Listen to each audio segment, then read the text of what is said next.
আমাদের বাড়ির সামনে একটা চপের দোকান হয়েছে, আর ওই দোকান হওয়ার পর থেকে প্রতিদিন সন্ধ্যাবেলায় চপ খেতে ইচ্ছা করে। তা আজকে ভাবলাম আমরা দোকানের চপ খাবো না, আজকে বাড়িতেই চপ ভেজে খাবো। তাই আপনাদের তো দেখিয়েছি আমাদের গাছে কত সুন্দর বেগুন হয়েছে। আজকে ওই জন্য গাছ থেকে বেগুন তুলে নিলাম, নিয়ে সেটাকে ভালো করে পিস পিস করে কাটলাম, কেটে নিয়ে বেসনে গুলে আজকে চপ ভাজছি বেগুনি।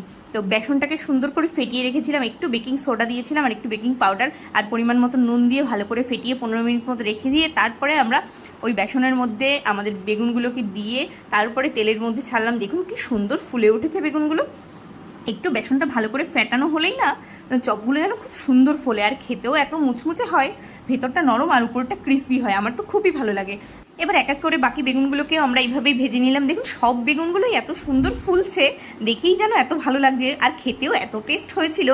আমার কিন্তু চপ খেতে খুব ভালো লাগে। কে কে আমার মতো চপ খেতে ভালোবাসেন অবশ্যই কমেন্ট করে বলবেন। আর ভিডিওটা ভালো লাগলে অবশ্যই লাইক সাবস্ক্রাইব করে দেবেন। তো চলুন আর কথা নাই, এবার গিয়ে চপ খেয়ে নিই।